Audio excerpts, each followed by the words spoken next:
Here's my lens behemoth, but I wanted to specifically point out something on here.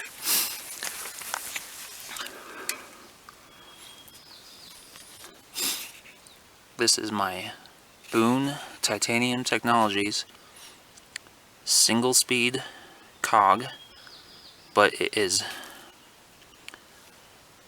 Microspline compatible. This is a Shimano SLX 7120, maybe a 7130 boost hub, and that is a Microspline single speed cog on there. This is actually the very first one that Boone Technologies has made. I sent them my wheel so that they could get the Microspline pattern on, and so I'm proud to say I have the first one. Glad to help out. More single speed riders can happen and take advantage of the Microspline cog system.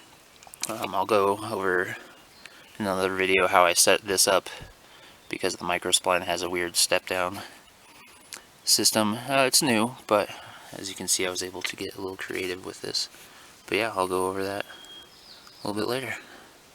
But yeah, it's pretty nice. Boone Technologies. Here is my Boone Technologies Titanium single speed cog, my Microspline hub. I'm going to show you how I got that on there.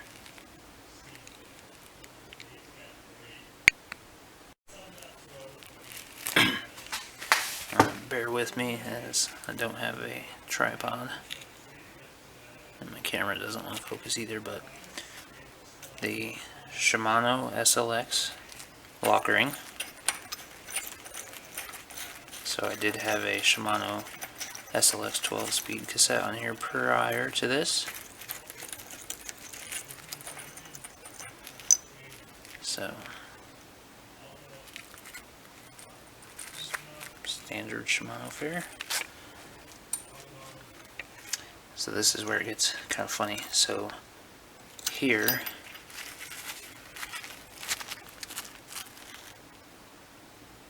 a 1-inch headset spacer. So this came off a threaded fork because of the tab. But yeah, a 1-inch spacer. And then an 1 1/8 headset top cap. The 1 1/8 headset top cap had enough of a kind of profile there to push onto the cog, similar to when you're preloading your headset. You want your spacers to sit above your steer tube, so that's pushing on the cog. And as you can see, hopefully, can't get to focus, but yeah, it was sitting right here on all these edges.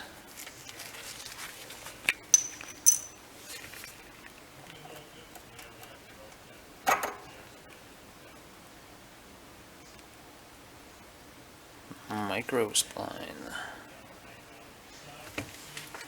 And then the final bit, so for the headset spacers, the free hub body spacers, I used standard, I guess I'll say HG cassette spacers. I pulled these off of the 7, 8, 9 speed cassettes.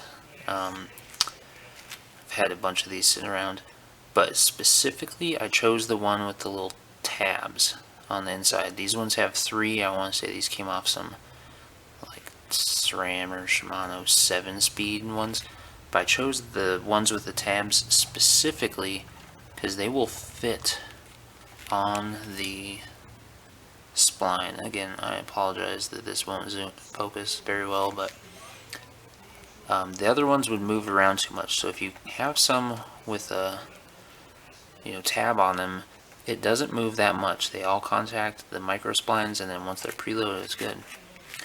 I've got probably 500 miles on this, and very happy with it. It's kind of a fun, unique setup, but the Boone Cog has been wonderful.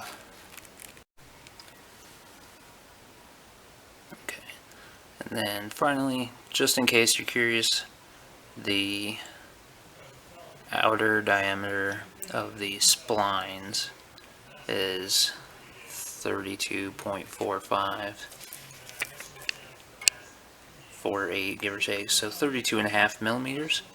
So you could find something with a 32.5 millimeter inner diameter to make spacers with. Should you choose to go this route. It's not for everybody, but it's a lot of fun.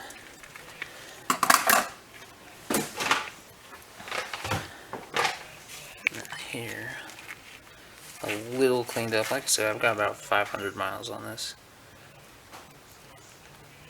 It's pretty light. I don't have an exact weight. This is the 22 tooth pattern. It's very, very nice. I'm very pleased with it. I do have a link to these. I'll put it in the description. I am a Boone Technologies affiliate, so if you were to buy one of these, I would get a few bucks kickback, but it's not much. This is the first one they made. I sent them my wheel. They made it and sent it back with this cog so that they could get the spline pattern. So I'm very thankful that they were able to, work with me on that. Yeah, I don't make much money off this, if any. But yeah, I am an affiliate, so of course I'm gonna be pretty positive about this. But so far, so good. I'm very, very happy with it.